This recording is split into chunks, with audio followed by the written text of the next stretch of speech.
Good evening, my friends, and welcome back to Horror Whispers. Tonight we share 8 creepy true trucker horror stories from Great Salt Lake backroads. If you are new here, please subscribe to my channel and hit the bell so you never miss a chilling story. Now let's begin. My name is Ethan Crawford. I'm 42 years old, and for the last 20 of those, I've lived my life through the panoramic view of a Freightliner windshield. I've seen this country in all its glory and all its grit, from the neon chaos of Las Vegas to the quiet, stoic dignity of the Appalachian Hills. The road is my office, my sanctuary, and sometimes my confessional. You learn a lot about yourself out here in the dead of night with nothing but the hypnotic hum of the tires on asphalt and the crackle of the CB for company. You learn what you're made of, what you're afraid of. You think you've seen it all. Then you take a run along the Great Salt Lake and you realize you haven't seen anything at all. This particular run was supposed to be routine, a milk run, a load of machined steel parts from a warehouse in Salt Lake City heading north into Idaho. It was a route I'd driven 100 times, a familiar friend in the dark. I knew every curve, every dip, every lonely, desolate mile of U.S. Route 89 as it snakes its way along the eastern edge of the Great Dead Sea. Over the years, I'd even come to appreciate its stark, otherworldly beauty. The way the setting sun bleeds across the salt flats, painting the sky in hues of impossible orange and deep bruised purple you won't see anywhere else on Earth. The sheer crushing emptiness of it all can be peaceful if you're in the right frame of mind. It can make you feel like the last man on earth, a king in a kingdom of silence. That night I was in the right frame of mind. The air was crisp and clear, the kind of high desert clarity that makes the stars look like holes punched in a black velvet sky. My rig, a beast of a machine I called the Wanderer, was running smooth as silk, the big Cummins diesel purring a familiar, comforting lullaby. On my dash, a small, slightly faded photo of my wife Sarah and our 2 kids, Lily and Jake, was clipped to the sun visor. They were my North Star, the reason for every mile I drove, the anchor that kept me from drifting away on the lonely tides of the road. I was making good time. My thoughts filled with the simple, profound pleasures of home. Sarah's famous beef stew, the feel of a real bed under my back, the sound of my kids' laughter. Life was good. The world was simple. It was just after 2 a.m. when the simplicity shattered into a million terrifying pieces.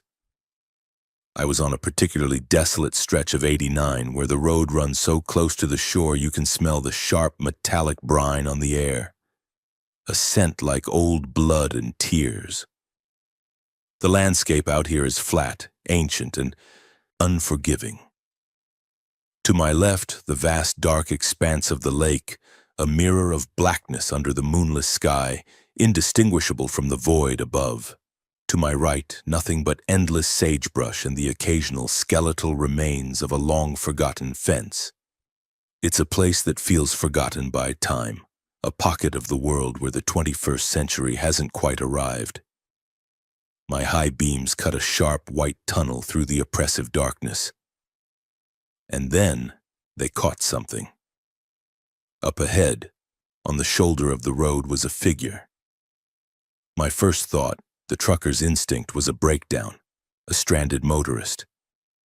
My hand instinctively went to the CB mic to ask if anyone else saw him, to offer help. But I hesitated. There was something wrong, something deeply, fundamentally wrong. As I got closer, my foot easing off the accelerator, the details of the figure became clearer, and a cold, tight knot of dread began to form in the pit of my stomach. It was a man, or at least it was shaped like one. He was standing perfectly still, his back to me, facing away from the road, looking out towards the black, still water of the lake. But it was his appearance that made the warm air in my cab turn to ice. He was covered head to toe in a thick, white, crystalline crust. It wasn't clothing. It clung to him like a second skin, a grotesque, shimmering armor of salt. It sparkled and glittered in my headlights as if he'd been rolled in diamonds and salt, a living geode. He looked like a statue carved from the very salt flats he was staring at, a monument to desolation.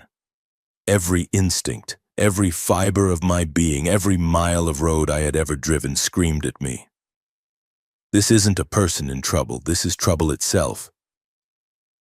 I've seen things on the road, horrific accidents, strange, unexplained lights in the sky, animals that look at you a little too intelligently. But this was different. This felt ancient and wrong, the kind of wrong that sinks into your bones and chills your soul. I should have floored it. I should have looked away, focused on the white lines, and just kept driving. But I couldn't.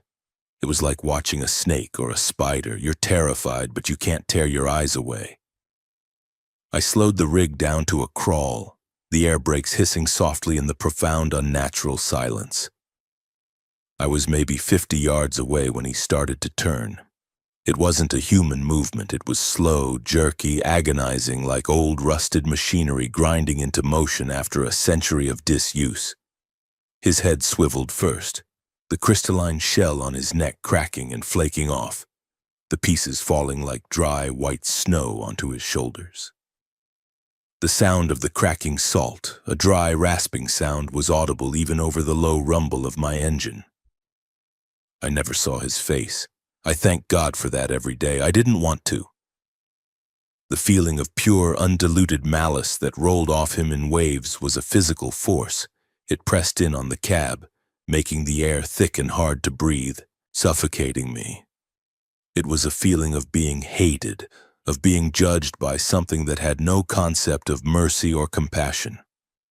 My heart was a frantic drum against my ribs, a wild, terrified bird trying to escape its cage.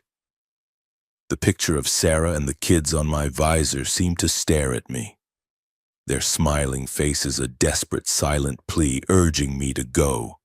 That's what broke the spell, the thought of them, the thought of home. I stomped on the accelerator with all my might.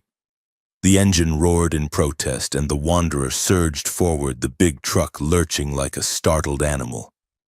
I didn't look in my mirrors. I didn't dare. I just drove, my knuckles white on the steering wheel, my eyes locked on the ribbon of road ahead. For 5, maybe 10 minutes, the only sound was my own ragged, desperate breathing and the thunder of the engine. The feeling of dread began to recede, replaced by the shaky post-crisis adrenaline of a near miss. I started to rationalize, to bargain with my own sanity. I started to tell myself I'd imagined it. The long hours, the hypnotic white lines, the strange, disorienting landscape. It plays tricks on you. It had to be a trick of the light, a strangely shaped rock covered in salt, anything but what I thought I saw. And then it happened. A cough, a single violent metallic sputter from the engine, then another. The lights on my dash flickered wildly, a frantic, silent disco of death. The engine died. The Wanderer, my faithful, reliable beast of burden, my home on wheels, coasted to a dead, silent stop. The silence that followed was the most terrifying thing I have ever experienced. It was absolute. A vacuum. No engine hum, no wind, no crickets, no sound at all. Just the frantic, panicked pounding of my own blood in my ears. The darkness outside the bubble of my cab was total, a thick black blanket that smothered the world. I was 1,000,000 miles from nowhere, a tiny, helpless island in a sea of black. I fumbled with the key, my hands shaking so badly I could barely hold it. I turned it again and again. Nothing. Not even a click. The battery was dead. Completely, inexplicably, impossibly dead. Panic, cold and sharp and tasting of metal, began to claw its way up my throat. I grabbed the CB mic, my lifeline to the world. Breaker 19, this is the Wanderer. Anyone got a copy? Static, nothing but dead, empty air. My hands were trembling so badly I could barely hold my phone. I stabbed at the screen. No signal. Of course. I sat there for a moment, my mind a whirlwind of terror, trying to force my brain to work. Think, Ethan. Think. There had to be a logical explanation. A freak electrical failure, a bad alternator, a loose battery cable. It happens. But I knew with a certainty that chilled me to my soul that this was no coincidence. This was not a mechanical failure, this was an attack. That's when I made the mistake of looking in my driver's side mirror. He was there. He was on the road, much closer now, maybe 100 yards back, standing in the middle of my lane, and he was coming for me. He moved with that same horrifying, jerky, unnatural shuffle, his salt-encrusted form a ghostly, shimmering aberration in the faint starlight. He wasn't walking, he was lurching. Each step seemed to take a monumental, agonizing effort, yet he was covering the ground with an unnatural, terrifying speed. I was trapped. A 40-ton steel cage was my tomb. I frantically hit the power lock button, a useless, pathetic gesture against something that could kill an engine with its mere presence. I could feel the vibrations through the floor of the cab as he got closer. A rhythmic, heavy, dragging sound. Thump. Drag, thump. Drag. My mind was a chaotic storm of terror. I thought of Sarah. I thought of Lily and Jake, their faces in my memory, a beacon of warmth and light against the encroaching absolute cold. I wasn't going to die out here, not like this, not at the hands of some thing from a nightmare. With a surge of desperate primal energy, I tried the key one more time. I turned it, closed my eyes, and prayed to a God I hadn't spoken to in years. Please, I whispered, the word a dry, hoarse rasp in my throat. Please, just let me get home. Thump. Drag. He was right behind the trailer now. I could feel his presence, a palpable aura of cold and decay and ancient hatred that seemed to press in on the very steel of the cab. Thump. Drag. He was alongside the cab, and then a sound that will haunt me until the day I die, a sound that I still hear in my nightmares. A wet, slapping sound. Slap. It was right next to my head on the driver's side window. I flinched so hard I hit my head on the passenger seat. My eyes snapped open. Pressed against the glass not 2 feet from my face was a hand. It was a perfect handprint, but it was made of a thick, wet, crystalline brine. I could see the individual salt crystals, the swirl of the palm, the distinct, sharp shape of 5 long fingers. And through the translucent, shimmering salt, I could see the darkness on the other side. He was right there. His face was inches from mine, hidden by the glare of his own handprint. A scream, raw and primal and full of all the terror in the world, tore from my throat. At that exact moment, as if my scream had been the key, the engine roared to life. The dashboard lit up like a Christmas tree, the headlights blazed, and the radio crackled on, blasting a forgotten country song into the cab at full volume. I didn't hesitate. I didn't think. I reacted. I slammed the gear shift into drive and stomped on the accelerator with all my might. The tires screamed on the pavement as the wanderer lurched forward, throwing me back in my seat. I didn't look back. I didn't look in any of my mirrors. I just drove, my foot welded to the floor, pushing my rig faster than I ever had before, the country song on the radio a surreal, triumphant soundtrack to my escape. I drove for what felt like an eternity, my eyes burning from staring into the darkness, my body trembling uncontrollably. I didn't slow down, didn't ease up on the accelerator until I saw the warm, welcoming, beautiful glow of a 24-hour truck stop on the horizon. It was like seeing the gates of heaven. I pulled into the lot, my tires crunching on the gravel, and killed the engine. For a long time, I just sat there, the silence of the cab now a comforting, protective blanket. I was shaking, drenched in a cold sweat, but I was alive. I was safe. After my heart rate returned to something resembling normal, I forced myself to get out of the cab. My legs were weak, like a newborn foal's. I needed to see. I needed to know if it was real, if I hadn't just had the most vivid, terrifying hallucination of my life. I walked around to the driver's side, my breath catching in my chest. There, on the clean glass of my window, was a perfect salt-encrusted handprint. It was dry now, a ghostly white etching against the dark glass, a delicate crystalline fossil of a moment of pure terror. It wasn't a trick of the light. It wasn't a dream. It was real. I reached out a trembling finger and touched it. The salt was coarse and cold as the grave. I spent the rest of the night in that truck stop, under the bright humming fluorescent lights, drinking bitter burnt coffee until the sun came up. I told the story to another driver, an old-timer with a face like a worn-out map and eyes that had seen their share of miles. He just nodded slowly, his face grim, and took a long drag from his cigarette. He told me that the lake holds on to things, people, memories, regrets. He said some truckers call the figure I saw the brine man, a spirit of the lake, a harbinger of disaster. They say he appears to drivers right before a fatal accident or a deadly breakdown. He doesn't cause it. He's just drawn to it like a salty vulture circling a future corpse. He said I was lucky. The handprint, he told me, was a mark, a claim. A reminder that I had stood at the edge of the abyss and for some reason it had let me go. I sold my rig a month later. I couldn't do it anymore. I couldn't drive those lonely roads at night. Every shadow looked like a man covered in salt. Every time my engine sputtered, even for a second, my heart would try to beat its way out of my chest. I took a local job driving a delivery truck. I'm home every night now with Sarah and the kids. I have the beef stew and the warm bed. But I never feel completely safe. Sometimes on cold, clear nights when the wind is just right, I can still smell the brine on the air.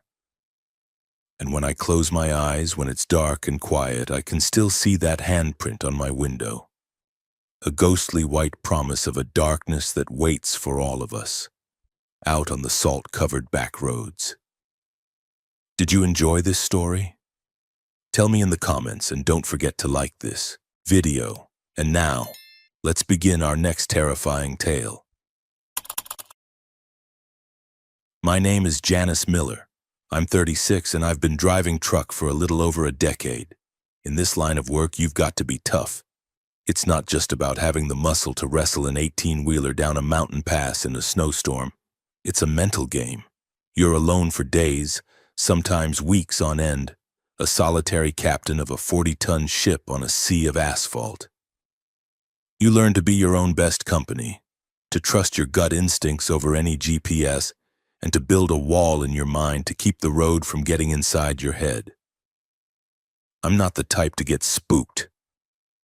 I've dealt with psychotic four-wheelers in Chicago traffic, blinding blizzards in the Rockies that reduce the world to a swirling vortex of white, and breakdowns in the dead of summer heat in the middle of the Mojave. I've heard all the ghost stories at the truck stops, the vanishing hitchhikers, the phantom black dogs, the whispers on the CB about roads that lead to nowhere. I always just chalk them up to too much coffee and not enough sleep. A story is just a story, until it's not. Until it's rolling up behind you in a thick, unnatural fog, a silent parade of the dead. My encounter happened on a stretch of I-80 west of Salt Lake City, where the highway cuts straight through the heart of the Bonneville Salt Flats. It's a bizarre, alien piece of country. During the day, it's a blinding, featureless sheet of white under a vast, empty blue sky, so flat you can supposedly see the curvature of the earth. But at night, it's a different beast entirely. It's a void. The darkness is so complete, so absolute that it feels like it has weight, like it's pressing in on the cab. And the silence is so deep you can hear your own heartbeat, the blood rushing in your ears. I was hauling a refrigerated trailer, a reefer, full of fresh produce, a load of California lettuce heading for the casinos in Reno. It was a late run, around 3 a.m., the hour when the world belongs only to truckers and ghosts. The road was empty, which is just how I like it. It was just me, my Peterbilt, a beautiful, powerful machine I called Old Red, and the steady, reassuring thrum of the reefer unit behind me, keeping the lettuce crisp. Then the fog rolled in. It wasn't normal fog. I've driven in fog my whole life, from the soupy Tool fog in California's Central Valley to the misty, ethereal mornings in the Smokies. This was different. It didn't roll in or drift down from the mountains. It slithered. It came in off the salt flats to the north, a low, dense bank of white that moved with a strange, predatory purpose, crawling across the highway like a living thing. It was thick, dense, and had a strange chemical smell to it, like salt and ozone and something else, something faintly metallic. Within minutes, visibility dropped to maybe 20 feet. It was like driving through a glass of milk. I slowed way down, my knuckles white on the steering wheel, my eyes straining to pick out the faint, ghostly white lines on the pavement. The world shrank to just the small patch of road illuminated by my headlights, a tiny, moving island of reality in a sea of nothingness. It was unnerving, to say the least. The isolation I usually enjoyed, the feeling of being the master of my own universe, had turned menacing. The profound silence was no longer peaceful, it was predatory. It felt like the world had ended and I was the only one left, driving endlessly into a white, featureless abyss. That's when I saw the lights in my rearview mirror. At first it was a profound relief. A single pair of faint yellow headlights, fuzzy and distorted by the thick fog. Company. Another soul out in the void. I felt a little less alone, a small flicker of connection in the vast emptiness. But as I watched, another pair of lights appeared next to the first, and another and another. Soon my mirrors were filled with them, a whole convoy of trucks, their lights stretching back into the fog as far as I could see. "Well, look at that," I muttered to myself, a small, relieved smile on my face. Rush hour in the middle of nowhere. I figured it was a group of truckers who had decided to stick together for safety in the fog, a common practice. There's a sense of camaraderie out here, an unspoken brotherhood. We were all in this together, a line of steel behemoths pushing back against the elements. The lead truck began to pull up behind me, its yellow lights growing brighter, cutting through the fog. But as it got closer, the feeling of relief curdled into confusion, and then into a cold, creeping dread. The truck was old, a vintage cab over, maybe a white Freightliner from the 1970s with a snub nose and tall, gleaming chrome exhaust stacks that reached for the sky. It was pristine, immaculate. Not a speck of rust or road grime on it, which was impossible for a working truck, especially in these conditions. It looked like it had just rolled off a showroom floor 50 years ago. And it was silent. I should have heard its engine, the deep, guttural roar of its diesel, the whine of its turbo, the hiss of its air brakes. But there was nothing. It was gliding through the fog like a ghost ship on a silent sea. My own engine, the reefer unit, the swish of my tires on the wet pavement. They all seemed deafeningly loud in comparison. The absence of sound from the other truck was a physical presence, a hole in the fabric of reality. The old truck pulled out to pass me. My heart started to hammer against my ribs. This was wrong. All of it was wrong. As it drew alongside my cab, I forced myself to look over. The window of the other truck was dark, and I couldn't make out the driver clearly. All I could see was a silhouette, a dark, indistinct shape behind the wheel, unnaturally still, its head facing forward, never turning. The truck slid past me as silently as it had approached and merged back into the lane ahead, its red taillights quickly swallowed by the dense fog. Then the next one came. It was another classic. A long-nose Peterbilt, the kind they called a needle nose, with a custom shimmering metallic blue paint job that seemed to glow even in the fog. And just like the first one, it was utterly, completely silent. It passed me, and the driver was just another shadow, a dark cutout against a darker interior. One by one, they passed me, a silent parade of phantoms, an old Kenworth with a massive grille, a Mack truck with the iconic bulldog on the hood, its chrome body gleaming. They were all immaculate, museum-quality pieces of trucking history, but they were out here in the dead of night, in a fog that felt like it was woven from nightmares. And they were all completely, unnervingly silent. I felt a primal fear building inside me, a flight or fight response that had my hands sweating and my breath coming in short, sharp gasps. My rational mind, the tough, no-nonsense part of me that had gotten me through a decade on the road, was screaming that this was impossible. Trucks make noise, lots of it. It's a fundamental law of the universe. But the evidence was right there, gliding past my window, a silent, ghostly procession. I grabbed my CB mic, my hand trembling. "Hey, any drivers on I-80 West you got a copy?" I asked, my voice shaky, betraying the fear I was trying to suppress. The radio hissed back at me. Static. Not the usual crackle of an empty channel, but a thick, wet, hissing static like the sound of the fog itself. "Come on, anyone out there? You seeing this silent parade?" More static. It was like the fog was eating the radio waves, isolating me completely, cutting me off from the world of the living. The last truck of the convoy began to pull alongside me. This one was another cab over, its wide chrome grille grinning like a skull. It seemed to be moving slower than the others, lingering beside me as if it wanted me to get a good look. I was afraid to look, terrified of what I might see, but I couldn't stop myself. My head turned as if pulled by a string. This time the interior of the cab wasn't completely dark.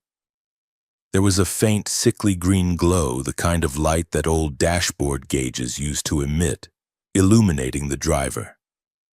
It was a man, gaunt and pale, his skin looking thin and translucent like old parchment. He was wearing an old-fashioned trucker's cap, pulled down low over his forehead. He turned his head to look at me. The movement was slow, deliberate, and my blood ran cold, turning to ice in my veins. Where his eyes should have been, there were only two dark, empty, cavernous sockets. It wasn't just that he had no eyes. It was like they had been scooped out, leaving behind pits of pure, absolute blackness, a darkness that seemed to go on forever. And yet I could feel him looking at me. I could feel his gaze, a dead, hollow weight that seemed to suck all the warmth and life and hope out of my cab. A scream lodged in my throat, a silent, choked cry of pure terror. I couldn't breathe. I couldn't move. I was paralyzed, pinned in my seat by that horrific, eyeless stare. The world seemed to slow down, the silence stretching into an eternity. It was just me and him, two drivers passing in the night, one living and one something else. The spell broke. I don't know how. Some deep primal survival instinct kicked in. With a surge of adrenaline, I yanked the wheel hard to the right, swerving onto the shoulder. My tires hit the salt-crusted earth with a violent jolt, and the whole rig shuddered. I slammed on my brakes, and Old Red skidded to a halt, the trailer jackknifing slightly behind me with a groan of stressed metal. The phantom truck didn't react. It didn't swerve, it didn't slow down, it just continued on its silent, inexorable path. Its eyeless driver staring straight ahead until it was consumed by the fog, its red taillights winking out one last time, leaving me alone in the white emptiness. I sat there, my truck askew on the shoulder, my body shaking uncontrollably. I was hyperventilating, trying to suck in air that felt too thin, too cold. The fog was still as thick as ever, but the highway ahead of me was empty. The convoy was gone. I don't know how long I stayed there, maybe 20 minutes, maybe an hour. Time had lost all meaning. Eventually, the violent shaking subsided to a low-level tremor, and I found the strength to get the rig back on the road. I drove the rest of the way to Reno in a state of high alert, my eyes constantly flicking to my mirrors, my ears straining for the sound of a silent engine. But I saw nothing. The road remained empty. When I finally pulled into the yard in Reno, the sun was coming up, a welcome, life-affirming sight. The fog was long gone.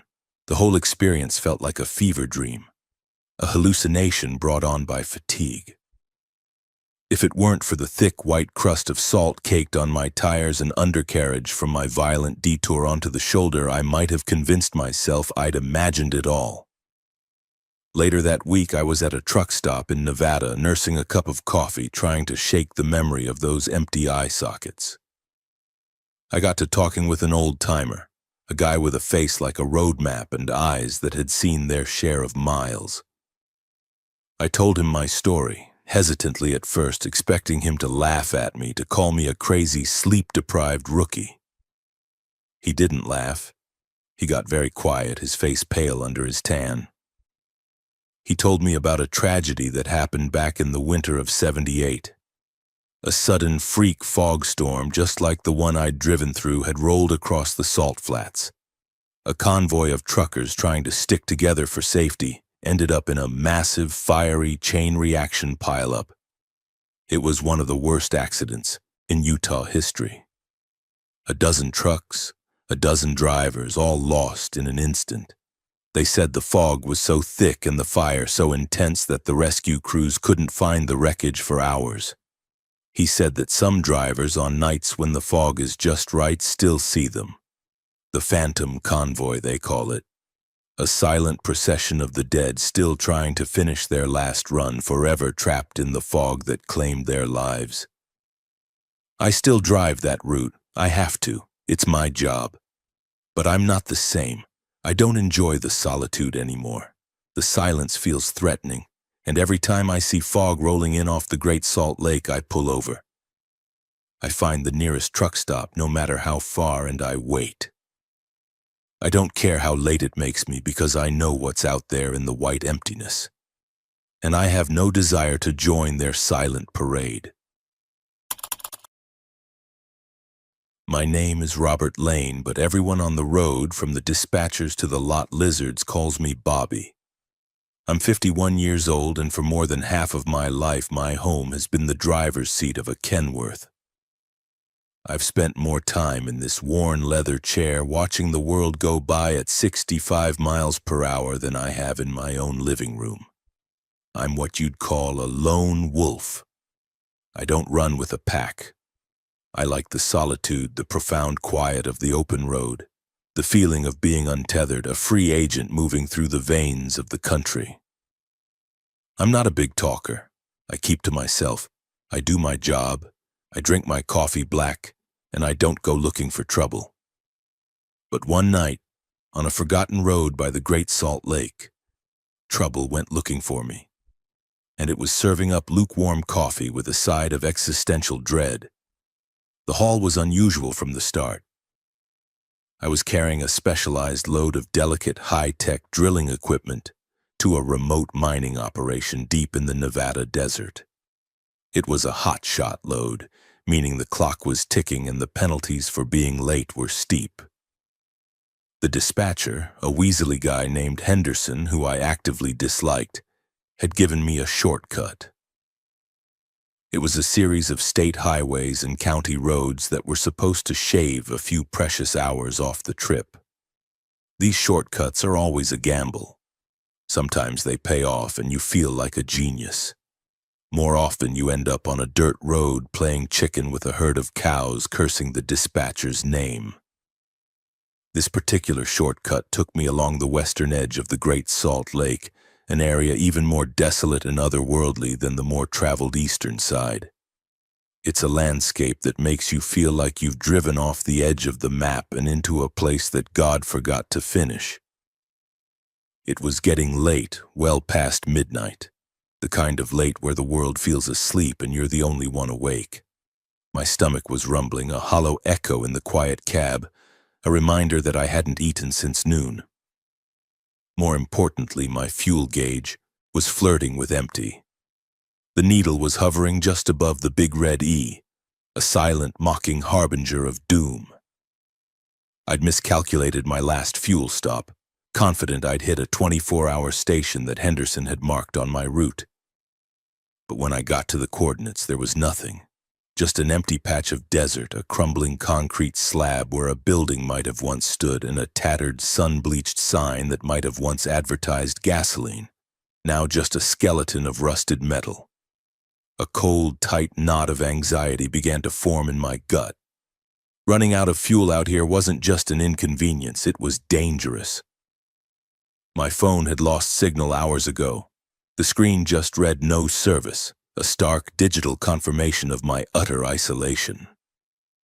I was completely terrifyingly alone. I kept driving, my eyes scanning the horizon, praying for the familiar, welcoming glow of a truck stop. The road stretched on, a black featureless line through a black featureless landscape. And then I saw it. Off to the right, down a short, unpaved access road, was a light. Not just a light, but a building, glowing like a lost jewel in the oppressive, suffocating darkness. It was a diner.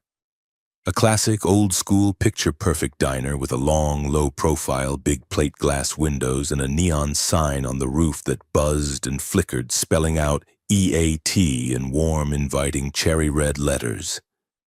A wave of relief so powerful it almost made me dizzy washed over me. I couldn't believe my luck. It wasn't on my map, and I'd never heard of a diner out this far, but I wasn't about to question a miracle.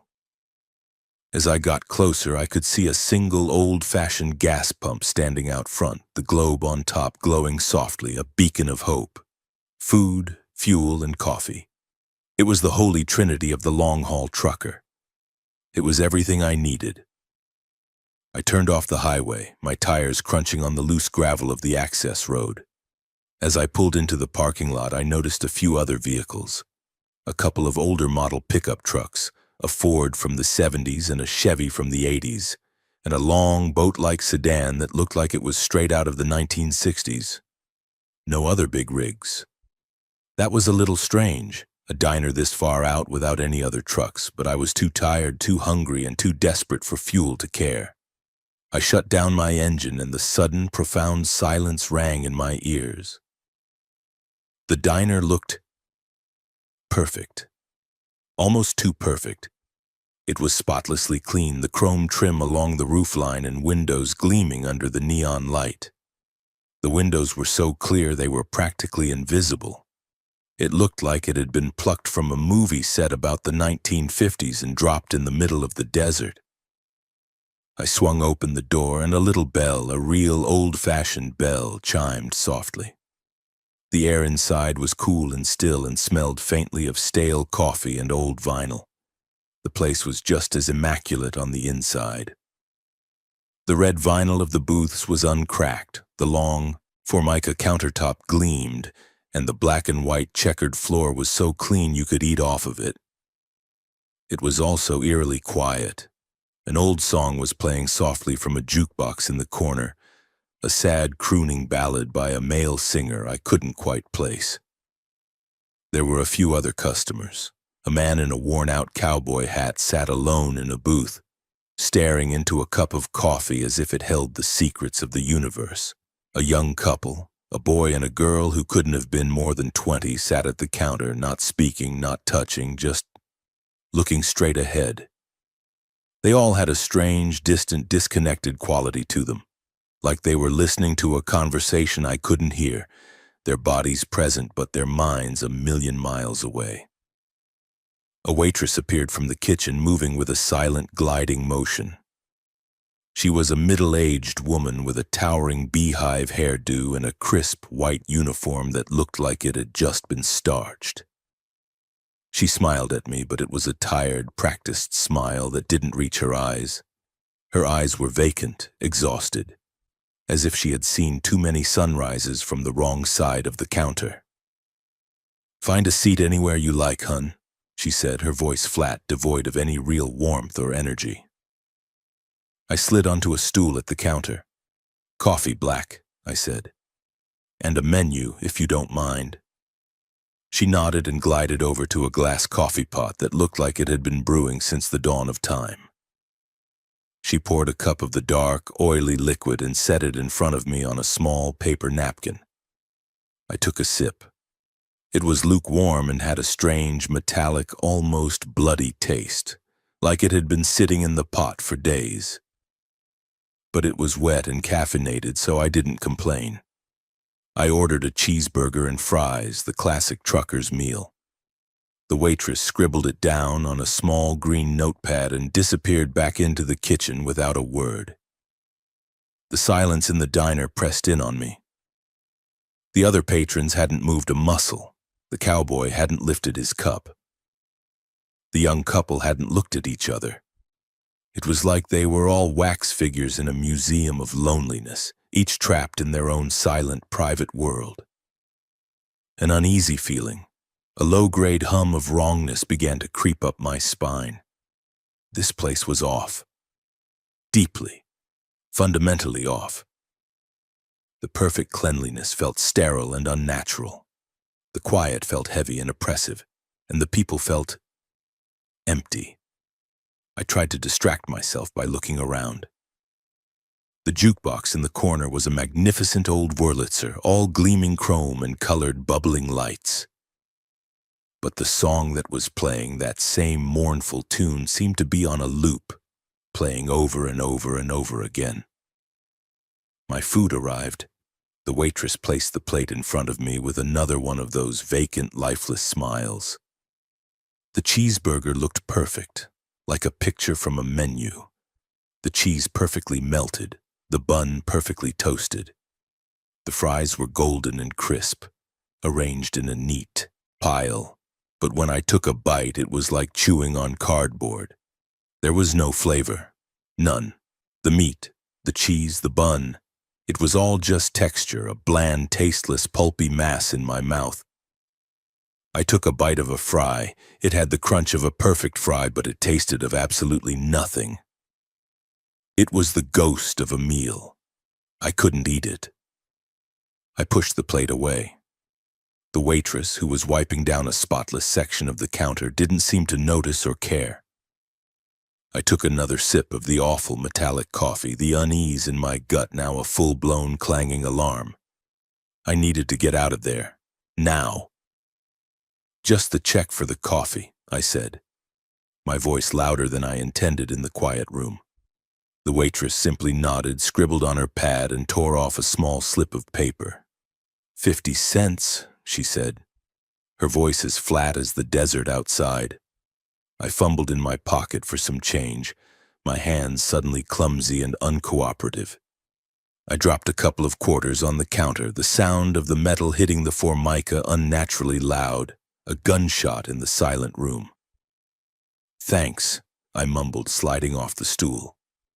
I didn't wait for a reply. I turned and walked towards the door, feeling the dead, empty eyes of the other patrons on my back. As I pushed the door open, the little bell chimed again, a sound that now seemed mocking and sinister. The cool night air hit my face, and I took a deep, shuddering breath, trying to clear the strange, sterile, lifeless smell of the diner from my lungs. I practically ran to my rig, my heart pounding in my chest. I just wanted to be back in my own space, surrounded by my own familiar things, the comforting smell of diesel and old coffee. I climbed into the cab, locked the door, and started the engine. The familiar, deafening roar of the Kenworth was the most beautiful, reassuring sound I had ever heard. I didn't even bother with the fuel. The need for gasoline was completely overshadowed by the desperate primal need to escape. I just wanted to put as much distance as possible between me and that place. As I pulled out of the gravel lot and back onto the access road, I glanced in my rearview mirror to take one last look at the strange, flawless, timeless diner. It was gone. I slammed on the brakes, my rig skidding to a stop with a screech of tortured tires. I stared into the mirror, my mind refusing to process what my eyes were seeing. Where the brightly lit, welcoming diner had stood just moments before, there was now only darkness.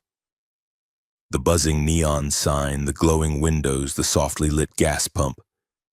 All of it had vanished as if it had never been. I threw the truck in reverse and backed up, my headlights sweeping across the spot where the diner had been. There was a building there, but it wasn't a diner. It was a ruin. A crumbling, derelict shell of a building, its roof caved in, its windows boarded up and broken. The walls were scorched black, the wood charred and peeling. The whole structure was choked with weeds and desert scrub that had grown up through the floorboards. A faded, peeling sign hung precariously from one hinge, creaking softly in the night breeze. I could just make out the letters. Ghosts of a long-dead business. EAT. It looked like it hadn't been occupied in 50 years.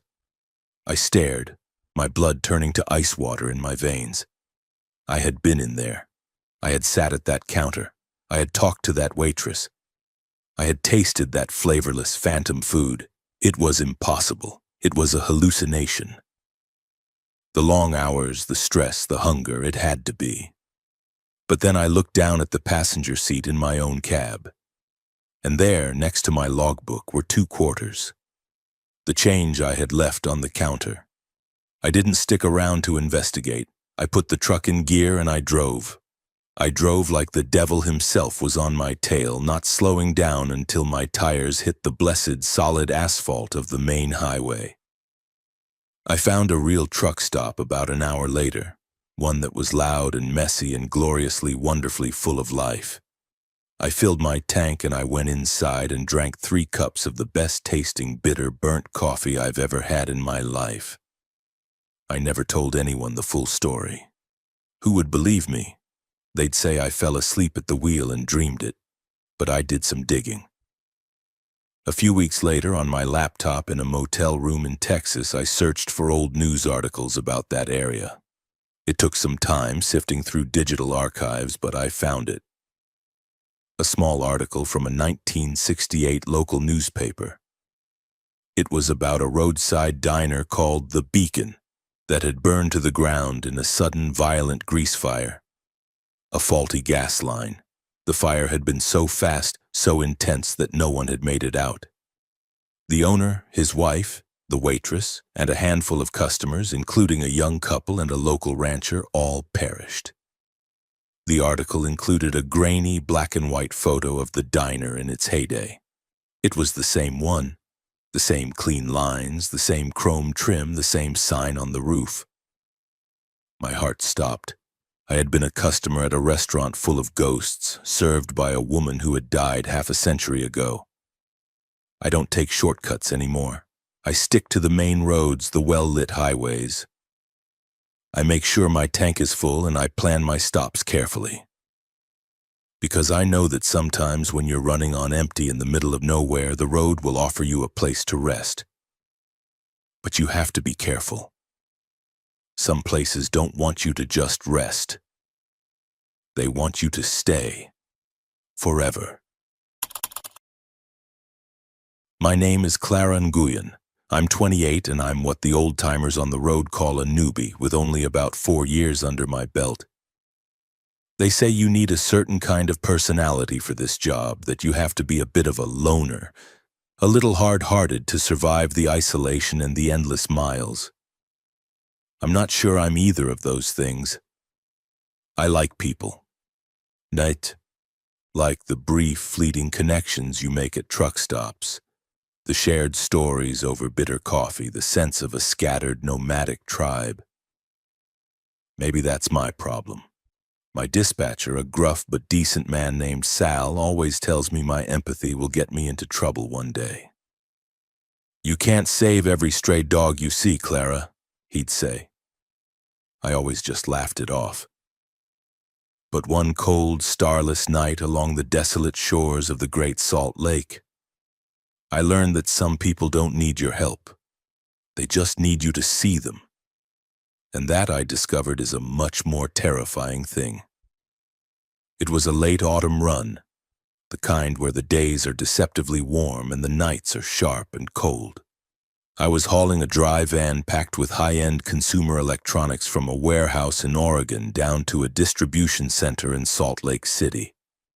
The final leg of the journey took me down a lonely two-lane state highway that runs parallel to the lake's western shore. It's a desolate place, even by trucker standards. There are no towns, no gas stations, no lights to break the oppressive darkness. To the east, the endless flat expanse of the salt flats, shimmering faintly in the starlight like a field of bones. To the west, the dark, still oily water of the lake itself. The air itself feels heavy out there, ancient, saturated with the smell of brine and a deep underlying scent of decay. It's the kind of place where you feel like a trespasser, an unwelcome guest in a land that time forgot. The night was clear but moonless, the kind of profound, absolute darkness that swallows your headlights just beyond their reach, creating a moving tunnel of light through an infinite void. My dashboard clock read 1:47 a.m. I was tired, the kind of deep, bone-weary fatigue that sets in after days on the road. My eyes were gritty from staring at the hypnotic white lines, but I was pushing through, eager to get to the depot, sign off on my load, and fall into a real bed that didn't rock with the motion of the road. The cab of my Freightliner was my little bubble of warmth and light, a sanctuary against the vast emptiness outside. The radio was playing low, a classic rock station from some distant city, the familiar songs a comforting presence. That's when I saw her. She was standing on the shoulder, a lone, slender figure illuminated for a brief, startling moment as my headlights swept over her. She was a young woman, probably in her early 20s, with long, dark hair that was plastered to her face and clothes. Her thumb was out in the classic desperate hitchhiker pose. But what struck me, what made my foot instinctively ease off the accelerator when every rule in the book, every horror story I'd ever heard told me to speed up, was that she was soaking wet. Not just damp from a passing shower, she was drenched, as if she had just climbed out of a swimming pool. Her thin, simple dress clung to her frame, outlining a body that seemed frail and trembling. Water dripped from the hem of her dress onto the dry, cracked asphalt, forming a small, dark puddle at her feet. But there was no rain. The sky was a vast, clear canopy of stars. The road was bone dry. There was nowhere for her to have gotten that wet. The lake was a good 100 yards away, across a treacherous, muddy flat that would suck the boots right off your feet. It made no sense. Every alarm bell in my head, every warning Sal had ever given me was screaming. Don't stop. Don't ever stop. It's the first rule they teach you, the cardinal sin of the solo driver. You don't know who's out there, what they want. A lone woman on a deserted road at 2 a.m. is the oldest, most cliché trick in the book, a lure for a much more dangerous trap. But she looked so pathetic, so utterly lost and vulnerable. The image of her shivering in the cold night air, her thin frame trembling uncontrollably, tugged at something deep inside me. I thought about my own little sister who was about her age. What if that was her? Stranded, scared, and in desperate need of help. My empathy, my supposed weakness, won out over my training and my fear. Against my better judgment, I pulled my rig over to the shoulder, the air brakes hissing like a disapproving snake in the profound silence. I left the engine running, the headlights cutting a bright, safe path into the darkness ahead. I watched her in my side mirror as she walked towards the passenger door. She moved slowly, almost hesitantly, her bare feet making soft, wet, slapping sounds on the cold pavement. She opened the door and climbed in, bringing a wave of intense, penetrating cold with her. It was a damp, chilling cold that had nothing to do with the autumn night. It was a cold that felt ancient and wet, a cold that seemed to emanate from her very bones. It sank into the upholstery, into my clothes, right down to my marrow. The cab, which had been a cozy 70 degrees, suddenly felt like a walk-in freezer. "Thank you," she whispered. Her voice was soft, airy like the wind rustling through dry reeds. It was a voice that seemed to carry an immense weight of sadness. "No problem," I said, trying to sound casual and confident, trying to ignore the frantic pounding of my heart against my ribs. "What are you doing out here? Car breakdown?" She didn't answer right away. She just stared out the front windshield, her dark eyes fixed on the road ahead, as if she were looking for something she knew she would never find.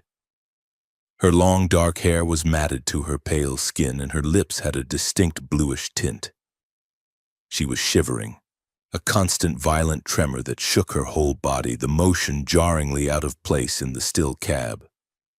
I got lost," she finally said, her voice barely audible over the low hum of the engine.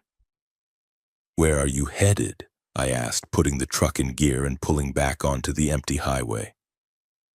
The sooner I got her where she was going, the sooner this strange, cold encounter would be over.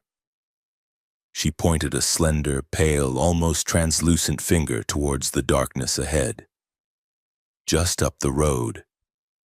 There's an intersection. Antelope Road." I frowned. I knew this highway.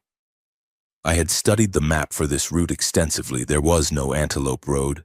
There were no intersections, no side roads, not even a dirt track for another 50 miles. It was a straight, unbroken line through the desert. But I wasn't about to argue with her. She was clearly disoriented, maybe in shock. We drove in silence for a few minutes, a silence that felt heavy and charged. The only sounds were the rhythmic thump of the tires on the road and the incessant chattering sound of her teeth. The cold in the cab was getting worse, becoming an aggressive, biting presence. I could see my own breath fogging in the air in front of me. I cranked the heater up to full blast, the fans roaring, but it did nothing. The air coming out of the vents was hot. I could feel it on my hand, but the space around us remained unnervingly, unnaturally frigid. I glanced over at her. She hadn't moved a muscle except for the constant, violent shivering. She was still staring straight ahead, her hands clasped tightly in her lap, her knuckles white. Water was pooling on the rubber floor mat beneath her bare feet, and the passenger seat was becoming saturated, a dark, wet stain spreading across the fabric. The smell of salt and stagnant lake water was overpowering now, a briny, unpleasant organic odor that made my nose burn and my stomach churn. "You're really soaked," I said, stating the obvious, my voice sounding thin and nervous. "Are you sure you're okay?" "I can call for help when we get a signal." She turned her head and looked at me for the first time. Her eyes were the darkest blue I had ever seen, deep and sorrowful and vast, like the lake itself at midnight.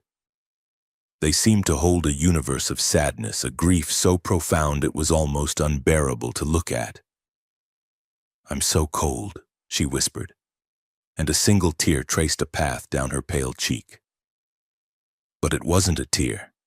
It was a drop of salty water, a perfect, clear bead of brine that left a glistening trail on her skin. A shiver that had nothing to do with the temperature ran down my spine, a jolt of pure, primal fear. I was no longer just uneasy, I was terrified. This wasn't a girl in trouble, this was something else, something wrong. The air in the cab felt thick, heavy, charged with a grief so profound it was suffocating, a sorrow that was not my own but was now inside me. "It's just up here," she said suddenly, her voice a little stronger, a little more insistent. "You can let me out here." I looked ahead. There was nothing. Just the empty road, the shimmering salt flats, and the infinite blackness. No intersection, no side road, not even a fence post. "Here?" I asked, my voice cracking, betraying my fear. "There's nothing here." "This is it," she insisted, her gaze fixed on a point in the darkness that only she could see. "Please, I need to get out." I didn't argue. I pulled the truck over to the shoulder again, my hands shaking so badly I could barely control the wheel. I just wanted her gone. I wanted the cold and the sadness and the smell of the lake out of my truck. The moment the truck stopped, she opened the door and slid out, moving with a strange, fluid grace she hadn't possessed before. "Thank you," she said again, her voice a faint, mournful echo on the wind. She closed the door gently and without looking back walked away from the road out onto the dark, muddy salt flats. I watched her, a pale, ghostly figure in a wet dress, my headlights illuminating her path. And then the strangest thing happened. She didn't seem to sink into the mud, she just faded. She grew translucent, her form wavering like a heat shimmer until she was nothing more than a whisper of light. And then she was gone, swallowed by the night. I sat there for a long time, my engine idling, my mind reeling, trying to process what I had just seen. I tried to rationalize it. A runaway kid high on something, confused, a prank, a dream. But I couldn't explain the cold.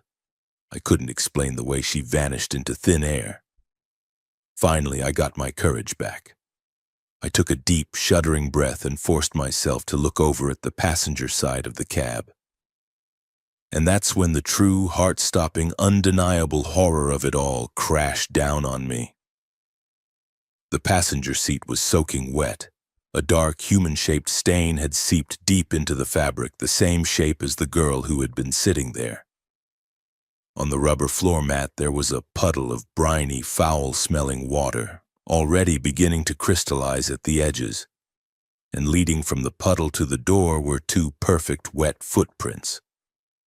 The footprints of a pair of small, bare feet. I screamed. It wasn't a loud horror movie scream, it was a choked, pathetic, whimpering sound of pure terror. I slammed the truck into gear and floored it, leaving a trail of black smoke and burnt rubber behind me.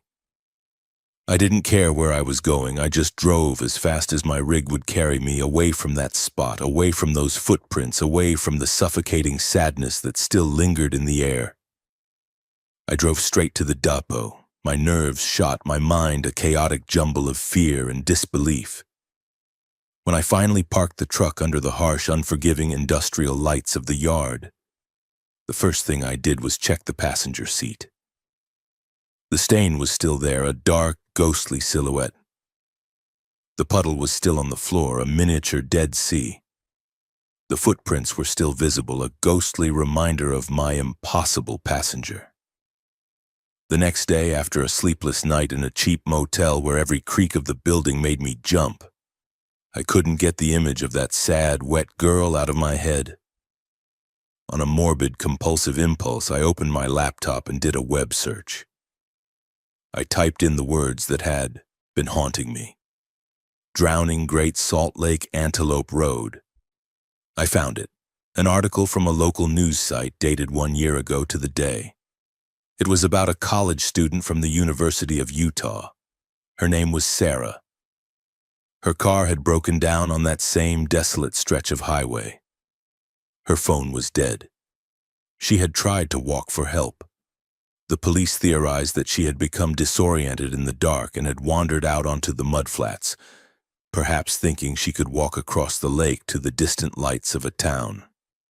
They found her body a week later, preserved by the high salt content of the water. The article mentioned that her grieving family had been petitioning the county to name the desolate access road near where her car was found Antelope Road in her memory, as she had loved the wild antelope that roamed the nearby island. The article included a photo of her, a smiling, vibrant young woman. It was her. The same long, dark hair, the same sorrowful, deep blue eyes. I quit that route. I called Sal and told him I'd go anywhere else, the frozen roads of Alaska, the chaotic streets of New York City, but I would never drive that stretch of highway again. He heard the terror in my voice and for once didn't argue. My empathy hadn't gotten me into trouble. It had made me a witness. It had made me a part of a ghost's eternal lonely journey. I had given a ghost a ride, and I will forever be haunted by the memory of her penetrating cold, the profound sadness in her eyes, and the wet, bare footprints she left behind in my truck, a tangible, terrifying souvenir from the other side. If this story gave you chills, smash the like button and drop a comment below. Another horrifying tale is waiting. Let's continue. My name is Thomas Blake. I'm 47 years old, and I am a man who believes in tangible things. I believe in the satisfying heft of a wrench in my hand, the precise language of a wiring diagram, the immutable laws of physics that govern the world. I believe in torque, horsepower, air pressure, and the cold, hard logic of a diesel engine. Ghosts, aliens, urban legends, to me that was all just smoke and mirrors. Stories cooked up by lonely, sleep-deprived minds on long, dark roads to pass the time and spook the rookies. I've always been the skeptic in the room, the guy who rolls his eyes at the breathless chatter on the CB about phantom trucks and vanishing hitchhikers. At least I used to be.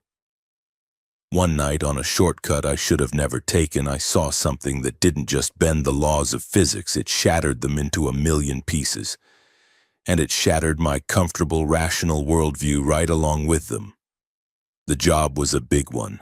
I was hauling an oversized load, a massive multi-ton turbine for a new wind farm, from a factory in Wyoming to a site deep in the Nevada desert.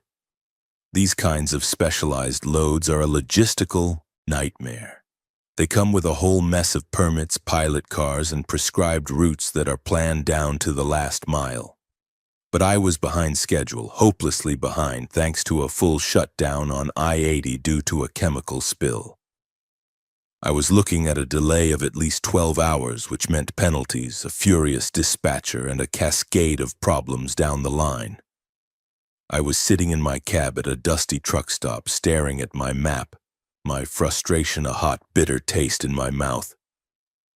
And that's when I saw it. A thin gray line, almost an afterthought, marked Salt Flats Road. It was an unpaved service road mostly used by mining companies and the Bureau of Land Management, according to the small print. It cut straight across a remote, desolate section of the Salt Flats, a good 50 miles south of the interstate. The map warned it was unimproved and subject to seasonal closure, but my GPS, cross-referencing a dozen different databases, showed it as open. More importantly, it promised to cut my travel time by at least 4 hours. Against my better judgment, against every rule in the oversized load handbook, I decided to take it. The desire to make up for lost time is a powerful, intoxicating drug, and I was an addict looking for a fix. The turnoff was little more than a gap in a barbed wire fence marked by a single sun-bleached wooden post. The pavement of the state highway ended abruptly, as if the road had simply given up. My tires crunched onto a new surface, a road of hard-packed salt and dirt that felt alien under my wheels. The ride was rough, and I had to keep my speed down to a crawl to protect the delicate instrumentation on the turbine. The landscape, however, was breathtaking in its own stark, brutal way. The sun had set, and a full, luminous moon was rising, casting an ethereal, silvery glow over the endless, perfectly flat expanse. It was like driving on the surface of another planet, a frozen, silent ocean of white under a black, star-dusted sky. The silence was absolute, a deep, resonant quiet that you only find in the most remote corners of the world. A silence so profound it felt like a sound in itself. I'd been on the salt road for about an hour, the moonlight making the crystalline surface shimmer and glitter as if it were alive. I was feeling pretty good about my decision, a smug satisfaction settling over me as I calculated the hours I was clawing back. I was the smart one, the one who had outsmarted the system. That's when I first saw the lights. They were in the distance, far out on the flats to my left, maybe a mile or two away. At first I thought they were the headlights of another vehicle on a parallel road, though I couldn't imagine what other road would be out here, but that was impossible. My map showed nothing but a vast, empty expanse for 100 miles in every direction. I slowed the truck down, the big diesel engine rumbling softly, and peered into the darkness, my skepticism already kicking in. It had to be a reflection, the moonlight hitting a patch of mineral deposits, or maybe the lights of a distant town, distorted by the atmosphere. But they weren't headlights. They weren't reflections. They were soft, pulsating orbs of light, a pale, ethereal, bluish-green color. And they weren't on the surface of the salt flats. They were underneath it. There were 3 of them, moving in a perfect, unwavering triangular formation. They glided effortlessly beneath the thick, crystalline crust, their glow illuminating the salt from below, creating a ghostly, otherworldly effect. It was like watching bioluminescent creatures swimming in a deep, dark sea. They moved with a speed and fluidity that was completely, utterly unnatural. They would race forward at incredible speeds, stop on a dime, hover for a moment as if considering their next move, and then change direction in an instant, all without a sound, all in perfect synchronized harmony. I pulled my rig to a complete stop, the air brakes hissing in the silence. I killed the engine. The silence rushed back in, deeper and more profound than before. I was alone out here. There was no one to witness this but me. I sat there mesmerized and deeply, profoundly unnerved as the lights continued their silent, impossible dance. They moved like a school of fish or a flock of birds, an intricate, silent ballet of light. It was beautiful, one of the most beautiful things I had ever seen. But it was also deeply, fundamentally wrong. This was not a natural phenomenon. This was not swamp gas or some trick of the light. This was something intelligent. My skeptical mind, my lifelong companion, was racing, desperately trying to find a logical explanation, a box to put this in. Drones? Some kind of secret military exercise from a nearby base? Fiber optic cables buried under the salt, somehow malfunctioning? None of it fit. The lights were too fluid, too organic in their movement. And there was a feeling emanating from them, a palpable sensation that prickled my skin, a sense of ancient alien intelligence that made the hair on my arms and the back of my neck stand on end. Then they stopped. All 3 lights froze in place, their soft blue-green glow pulsing in a slow, steady, rhythmic beat like a shared heartbeat. And I had the sudden, terrifying, gut-wrenching sensation that they knew I was there, that they had been aware of me all along, and that their dance had been, in some way, for me. As one, they turned. The perfect triangle rotated in place, and they began to move towards me. It wasn't a fast, aggressive movement. It was a slow, deliberate, almost curious approach. They maintained their perfect formation as they glided silently beneath the salt, closing the distance to the road. To my truck. To me. A cold, primal fear, an emotion I hadn't felt since I was a child hiding from a thunderstorm, gripped me. My hands, which had been resting on the wheel, were now trembling. I fumbled for the key, my fingers clumsy and numb. I jammed it into the ignition and twisted. The engine roared to life, its familiar, comforting thunder shattering the unholy silence. My only thought, the only coherent command my brain could form, was to get away. I slammed the truck into gear and stomped on the accelerator. The massive rig lurched forward, the huge turbine on my trailer swaying precariously, a dead, heavy weight. I pushed the truck as fast as I dared on the rough, unforgiving road, my eyes glued to my driver's side mirror, my heart hammering against my ribs. They were keeping pace. They were right alongside me now, just off the road, their eerie blue-green glow lighting up the side of my cab, casting strange, shifting shadows inside. They moved in perfect, effortless sync with my truck, matching my speed exactly. It felt like I was being escorted by a trio of silent, otherworldly outriders, a guard of honor from some alien dimension. I pushed the truck faster, 60, 65. The road was a blur of white and gray, the rig shaking so violently I thought it would tear itself apart. The lights stayed with me, their glow intensifying, the color shifting from a soft blue-green to a brighter, more intense clinical white. And then my truck's electrical systems went insane. The radio, which had been off, blasted to life, emitting a deafening, high-pitched shriek of static and strange, warbling electronic tones that sounded like a twisted alien language. The lights on my dashboard, my gauges, my GPS screen all flickered on and off erratically, like a strobe light in a nightmare club. My headlights died, plunging me into absolute terrifying darkness for a second before flashing back on, even brighter than before.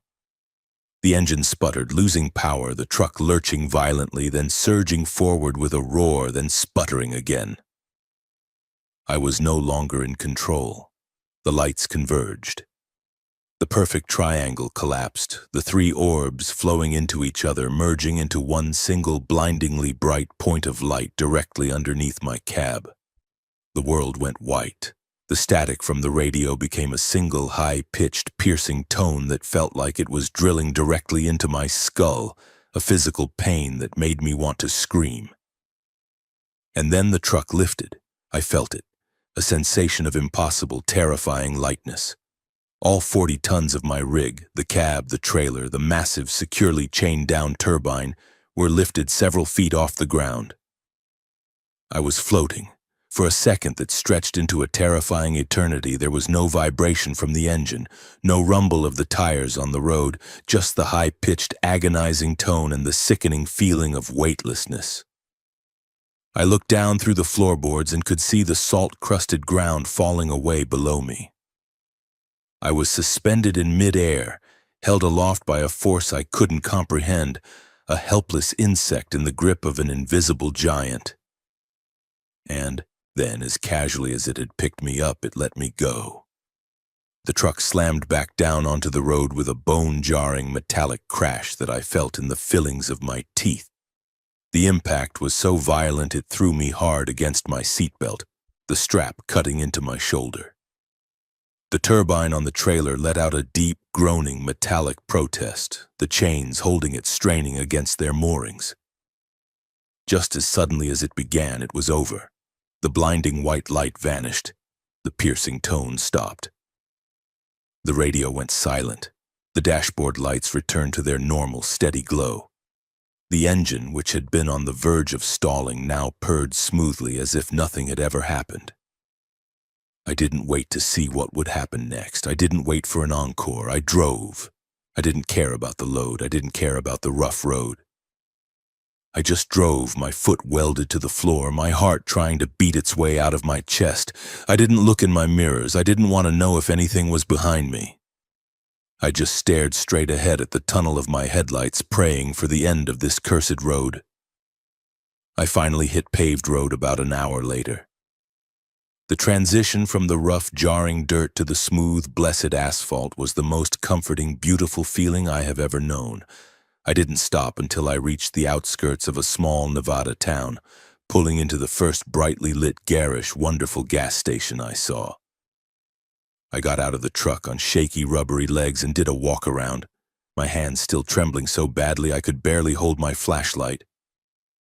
I expected to see damage, a bent axle, a blown tire, a cracked frame, something, anything. But there was nothing, not a scratch. Not a dent. The chains holding the turbine were still tight. The tires were fully inflated. There was no physical evidence to prove what had just happened. It was a perfect, clean, impossible event. I don't talk about that night. Who would I tell? My dispatcher? Another driver? What would I say? That my truck was abducted by subterranean UFOs? They'd think I was crazy or drunk or on drugs. They'd pull me off the road for a psych evaluation, so I keep it to myself. It's my own personal, terrifying secret. But I'm not a skeptic anymore. That man died on the Salt Flats Road. I believe now. I believe there are things in this world, in this universe, that are so far beyond our understanding that they might as well be magic. Things that operate on a level of reality we can't even begin to perceive. Most of the time they leave us alone, content to live in their own world while we live in ours. But sometimes when you take a shortcut through their territory, when you trespass on their sacred ground, they come out to see who's passing through. I was just a bug crawling across their floor, and for a few terrifying moments they decided to lift up the rug and take a look. I'm just glad they decided to put it back down. My name is Mariah Johnson. I'm 33, and for the last 5 years the open road has been my calling. I didn't get into trucking for the money, though it's honest pay for honest work. I got into it for the romance of the horizon, for the promise that every sunrise brings a new landscape, a new state line, a new beginning. It's a feeling of freedom that's hard to describe to anyone who hasn't sat behind the wheel of an 18-wheeler, a gentle giant thrumming with power, and watched the world unfold through a panoramic windshield. But I learned early on that the road has two faces. There's the bright, sunlit face of adventure, the one you see on postcards, full of majestic mountains and golden plains. And then there's the dark, lonely face of the night. It's a face you only see when you're 100 miles from the nearest town, when the only light for miles is the one you're making, and the silence is so profound it feels like a physical weight. In that kind of profound loneliness, your own shadow, cast long and distorted by your headlights, can start to look like a stranger. Or worse, you see a shadow that doesn't belong to anyone at all. My encounter with that other face of the road happened on a long, monotonous stretch of US 50 in Nevada. They call it the loneliest road in America, and it's a name that's earned, not given. It's a thin ribbon of asphalt cutting straight through the vast, empty heart of the Great Basin, a high desert landscape of sagebrush, salt flats, and distant, hazy mountains that never seem to get any closer. It's a place that tests your sanity. The road is so straight and the scenery so unchanging that you can fall into a kind of trance, a state of highway hypnosis where the miles blur together and time loses its meaning. I was on day 3 of a cross-country haul carrying a full load of residential furniture from a warehouse in California to a distribution center in Colorado. It was the tail end of a long day, and the sun was beginning its slow, dramatic descent. It was that magical yet eerie time of day that old-time truckers call the gloaming. The sun had dipped below the jagged peaks of the mountains to my west, but the sky was still on fire, a spectacular, violent canvas of brilliant oranges, deep purples, and soft, bruised pinks. The long, late-day light cast impossibly long shadows across the desert floor. My own truck's shadow was a massive, distorted giant, a grotesque caricature of my rig stretching out for what seemed like a mile to my right, its form flowing over the sagebrush and rocks like a river of ink. To keep myself alert and stave off the hypnotic pull of the road, I was listening to a true crime podcast. The narrator's calm, measured voice was detailing the gruesome, long-forgotten story of a serial killer who had preyed on travelers along desolate highways in the 1970s. In hindsight, it was probably not the best choice of listening material for my current environment, but the dark, intricate story was keeping my mind engaged, a necessary anchor against the vast, featureless emptiness outside. I glanced at my passenger side mirror, a routine reflexive check I do every 30 seconds or so. It's a habit drilled into you from day one. Know your surroundings. Know what's behind you, what's beside you. And that's when I saw it. At first, my brain didn't quite register what it was seeing. It looked like a flaw in the mirror, a smudge of grease, or maybe just a strange trick of the fading, colorful light. A heat shimmer, perhaps, even though the air was cooling rapidly. I blinked, expecting it to be gone when I looked again. But it was still there, and it was a shadow of a person. It was walking on the gravel shoulder of the road, in perfect, impossible sync with my truck. I was doing a steady 65 miles per hour. The cruise control was set. Nothing can walk at 65 miles per hour. A deer, a coyote, they can sprint for short bursts, but this was a steady, rhythmic walking pace. It was a tall, slender humanoid shape, completely black, featureless, and two-dimensional. It wasn't my shadow. Mine was being cast far out into the desert on the other side of the truck. This was something else. It was right next to my trailer, its legs moving in a smooth, effortless walking motion, keeping pace with me exactly.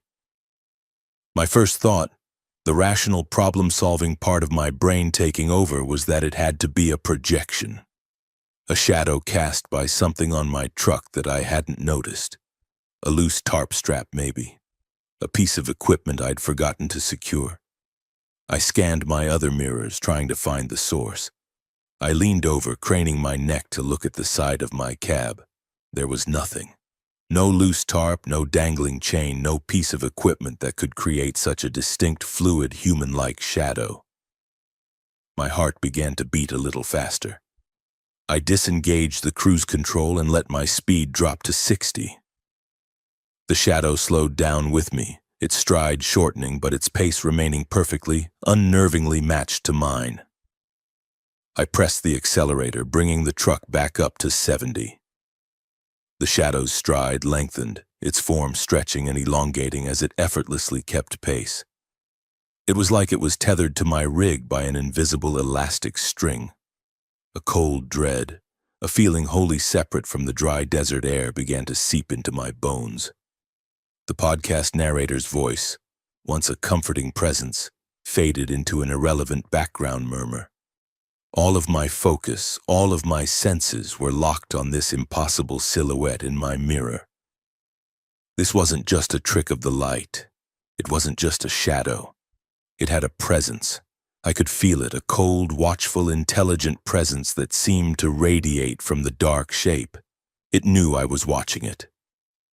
The sun had almost completely set now, the last sliver of orange fire vanishing behind the mountains. The world was bathed in a deep twilight blue, a dusky, ethereal light that muted all colors and softened all edges. In this fading light, the shadow became darker, more defined against the pale, dusty desert floor. It began to move closer to the truck. With a smooth, gliding motion, it stepped off the shoulder and onto the asphalt of the road itself. It was walking right next to my trailer tires now, a sliver of darkness in my peripheral vision. I watched, my breath held tight in my chest, my hands gripping the steering wheel so hard my knuckles were white as it glided forward. It moved with an eerie grace, past the length of my 53-foot trailer, until it was walking alongside my cab. I could see it clearly now, not just in the mirror but out of the corner of my eye through my passenger side window. It was a perfect black cutout of a tall, slender man walking at highway speed as if it were a leisurely stroll in the park. It was utterly featureless, a void in the shape of a person.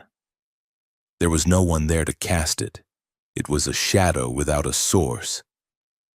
A free-roaming piece of darkness that had decided to join me for a walk. My heart was a frantic bird beating against the cage of my ribs. I wanted to look away, to slam on the brakes, to scream. But I was paralyzed, mesmerized by the sheer, blatant impossibility of it. It felt like a dream, a waking nightmare brought on by exhaustion and the hypnotic drone of the road. But I knew, with a terrifying certainty, that I was wide awake. Then it did something that made my blood run cold and my breath catch in my throat. The shadow lifted its arm. The movement was slow, deliberate, unnervingly human. It raised its shadowy hand and it pointed. It was pointing straight ahead, down the long, empty ribbon of road. I stared at the pointing shadow, my mind struggling to comprehend what I was seeing. to assign meaning to the gesture. Was it a warning, a direction, a threat? Was it showing me my destination, my fate? The dark, featureless finger was steady, aimed directly at the horizon where the road disappeared into the deepening gloom. The shadow held the pose for 3, maybe 4 eternal seconds. Then, just as slowly, it lowered its arm. It took a few more steps alongside my cab, a silent, dark companion on my journey. And then, it just dissolved. It didn't walk away or fade into the distance. It just broke apart like smoke in the wind, its solid form disintegrating into wisps of nothingness that vanished into the twilight. One moment it was there, a solid walking void, and the next, there was nothing but the empty road and the last dying light of the day. I was left alone in my cab, the silence suddenly deafening. The forgotten podcast was still murmuring from the speakers, the narrator's voice now sounding hollow and distant. I was shaking, drenched in a cold sweat that had nothing to do with the temperature. Had I imagined it? Had the long hours, the monotonous road, and the gruesome podcast finally made me crack? Had I finally succumbed to the highway hypnosis I'd always been so careful to avoid? I kept driving, but my senses were on high alert. My eyes scanned the road ahead, my nerves screaming. The shadow had pointed down the road. It had been pointing at something. The gesture had felt too deliberate, too intentional to be meaningless. About 5 miles later, I saw them. A sudden, chaotic bloom of flashing red and blue lights against the dark horizon. The lights strobed erratically, painting the dark desert landscape in frantic, silent bursts of color. As I got closer, my stomach clenched into a tight, painful knot. It was an accident. A horrific one. A single car, a small sedan, had veered off the road and slammed head-on into a concrete bridge abutment. The front of the car was completely demolished, wrapped around the solid concrete like a piece of crumpled tinfoil. Police cars and an ambulance were on the scene, their lights creating a surreal, chaotic tableau in the middle of the vast, empty desert. But it was clear there was no hurry. The paramedics were standing by their ambulance, not moving. There were no survivors to save. I slowed my truck to a crawl as a state trooper, his face grim in the flashing lights, waved me past the scene. I didn't want to look, but I couldn't help it. The sight of the mangled car, a testament to a life ended in a violent, instantaneous flash, was sickening. The trooper directed me to pull over a few hundred yards down the road where a small line of traffic was beginning to form. They were closing the road to investigate. I sat in my truck at the roadblock, the flashing lights still visible in my mirrors, waiting for them to clear the scene. The image of the wreck was burned into my mind, and I thought about the shadow. It had appeared just before the accident. It had pointed directly at it. A chilling calculation began to form in my mind. If I hadn't been distracted, if I hadn't slowed down to test the shadow, if I hadn't been staring at that impossible figure in my mirror, my cruise control would have still been set. I would have been driving faster. I would have been right there at that exact spot on the road a few minutes earlier. The car, whose driver had likely fallen asleep at the wheel, might have swerved into my lane instead of the bridge, a head-on collision with a fully loaded semi. Or perhaps I would have been caught up in the immediate aftermath, the first to arrive on the scene, another vehicle in a potential chain reaction pile-up in the dark. The shadow hadn't been a threat. It hadn't been a monster from the dark. It had been a warning. It had appeared, held my attention, forced me to slow down, and then vanished once its purpose was served. I don't know what it was. I've replayed that night in my mind 1,000 times. Was it a ghost? The spirit of some long-dead traveler forever walking this lonely road? Was it a guardian angel taking a form I could see? Or was it just some strange, inexplicable phenomenon of the desert, a place known for its mirages and mysteries? I don't have an answer. All I know is that it was real. And I know with a certainty that settles deep in my soul that it saved my life. I still drive the lonely roads. It's my job, it's my life. But I have a different relationship with the darkness now. I know that not everything that lurks in the shadows is evil. Sometimes the darkness is just trying to show you the way. And when the sun goes down on the loneliest road in America, I pay very close attention to the shadows. Because I know from terrifying first-hand experience that sometimes one of them might be walking with you. My name is David Ortiz. I'm 39 and I've been a trucker for 15 years. In this business, time is everything. It's a constant, relentless pressure. The logbook is your Bible and your warden. Every minute you lose to traffic, to a slow fuel up, to a long line at the way station, is a minute you have to make up somewhere else. You learn to manage it, to live by the clock. You become a master of your own little rolling universe. But one night on a road that seemed to cling to the edge of the world, I learned that time isn't always a straight line. Sometimes it's a circle, and getting caught in it is a special kind of hell. The run was a hot load, which is trucker speak for get it there yesterday. I was hauling a time-sensitive shipment of medical supplies from Boise down to a distribution center in central Utah. A rock slide on I-15 had put me hours behind schedule. The dispatcher, a guy named Frank who had all the compassion of a rusty lug nut, was breathing down my neck. He'd given me a detour, a series of state highways that skirted the western edge of the Great Salt Lake. He swore it would save me time. In hindsight, save was a poor choice of words. The road was called the Lakeside Cutoff. It was a narrow two-lane strip of asphalt that hugged the shoreline so closely you could practically taste the salt spray. To my right, the vast inky blackness of the lake, indistinguishable from the night sky. To my left, a low, crumbling escarpment of rock and dried mud. It was a profoundly lonely place, the kind of place that makes you feel small and insignificant, a tiny spark of life in a vast, dead landscape. The stress was getting to me. I was gripping the steering wheel so tight my knuckles were white. My jaw ached from clenching my teeth. Every mile felt like a battle against the clock. The rhythmic thump-thump of the tires on the expansion joints was like a ticking metronome, counting down the minutes I was losing. I'd been on the cutoff for what felt like an hour, maybe more. The scenery, if you could call it, that never changed. Just the black water, the crumbling rock, and the endless ribbon of road. I passed a peculiar rock formation on my left, a tall, slender spire of stone that looked like a gnarled finger pointing at the sky. It was distinctive, and I made a mental note of it, a landmark in the monotonous dark. I kept driving, my eyes burning, my mind a frantic mess of calculations and worry. I drank another lukewarm coffee, the bitter taste doing little to sharpen my senses. The podcast I was listening to had ended and the cab was filled with a heavy silence.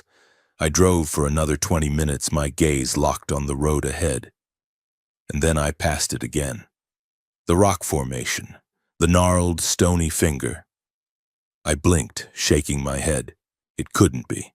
It must have been a similar-looking rock. This road was full of them. It was a trick of the tired mind, a product of highway hypnosis. I told myself to focus, to keep my eyes on the road. But a seed of unease had been planted.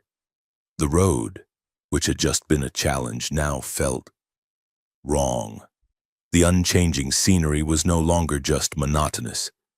It was oppressive. It felt like the landscape was holding its breath. I checked my GPS. The screen showed my little truck icon, a blinking blue dot, sitting placidly in the middle of a vast blue expanse. According to the satellite, I was driving on water.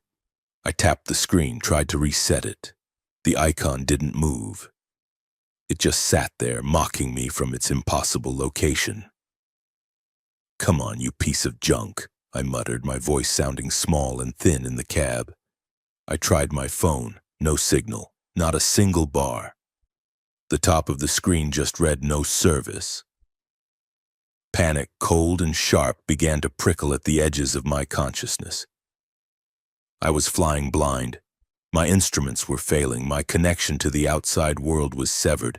It was just me and this endless repeating road. I kept driving, my eyes peeled, searching for any change, any sign that I was making progress. 10 minutes later, my headlights swept across it for a third time, the gnarled finger of rock. This time, there was no denying it. It was the same one.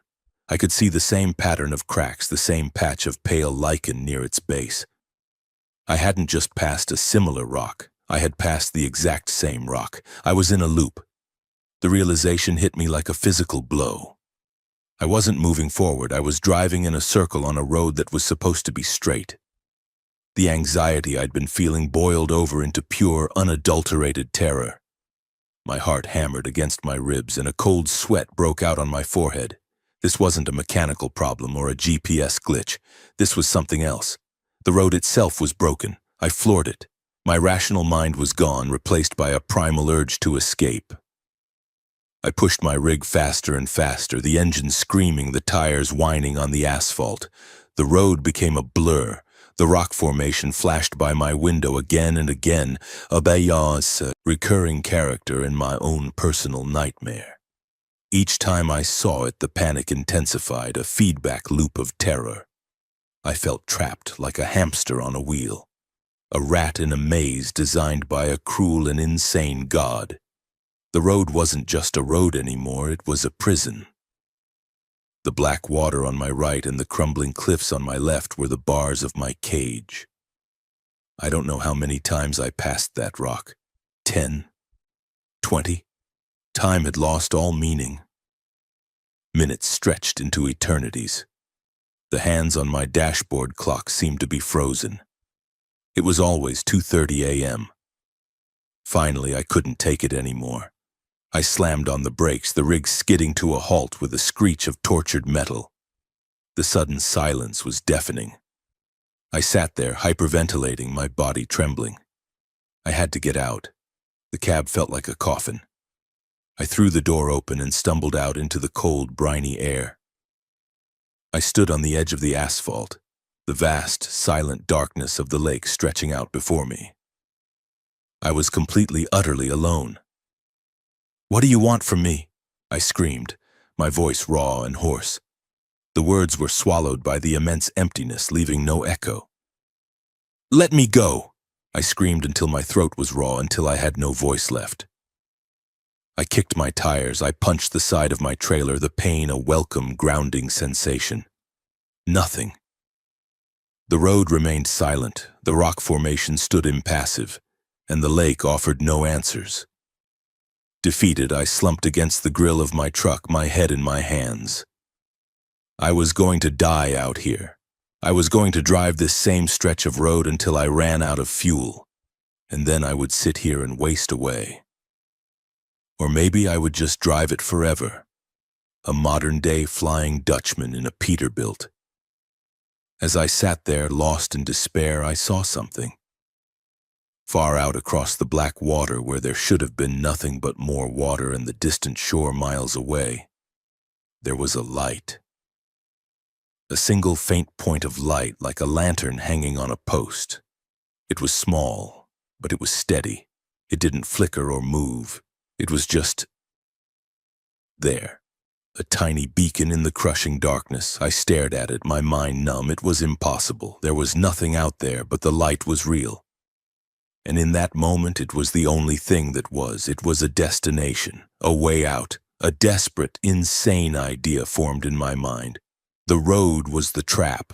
The road was the loop. To get out of the loop, I had to get off the road. I didn't hesitate. I climbed back into the cab, my movements fueled by a new, wild hope. I looked at the road ahead, the familiar path of my prison. Then I looked to my right at the dark, muddy flats that separated the road from the water, and at the impossible light beyond. I turned the wheel. I drove my rig off the asphalt and onto the salt mud. The truck lurched and groaned. The tires designed for pavement spun and struggled for purchase in the soft, slick earth. The whole rig shuddered, and for a moment I thought I was going to get stuck, bogged down in my own foolish escape attempt. But the ground here was firmer than it looked. The tires found purchase and the truck crawled forward away from the road, heading out into the darkness towards the light. Driving on the flats was a nightmare. The truck bucked and swayed. The steering wheel fought me, trying to pull me back towards the road. I ignored it. I kept my eyes fixed on that single point of light, my North Star. It was all that mattered. I have no idea how long I drove like that. It felt like an eternity. The cab was filled with the groaning of stressed metal and the sucking sound of the tires on the mud. I didn't look back. I didn't dare. I was afraid that if I looked back, I would see the road and it would pull me back in. After what seemed like a lifetime, I felt a jarring bump. The truck lurched violently and then the ride smoothed out. I looked down and saw white lines on pavement under my headlights. I was on a road. But it wasn't the cutoff. It was a wide 4-lane highway. I looked up and saw a green sign, I-15 South. I slammed on the brakes and just stared. I was back on the interstate, miles and miles from where I had been. The sky to the east was beginning to lighten with the first hint of dawn. I looked at my dashboard clock. It read 6:15 a.m. I had lost nearly 4 hours. I pulled over to the shoulder and got out, my body aching. I looked back the way I had come.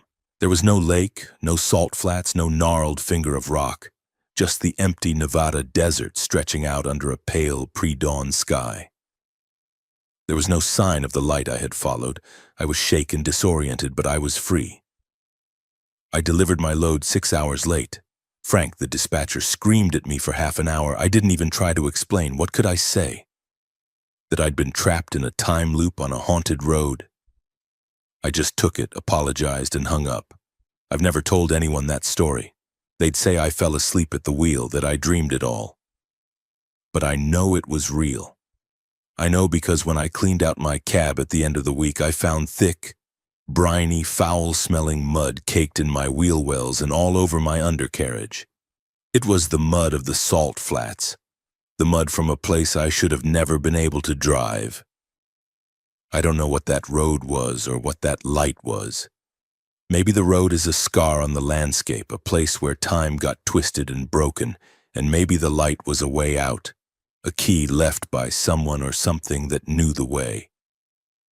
All I know is that time is not a river, it's an ocean, and there are strange, deep currents out there that can pull you under and never let you go.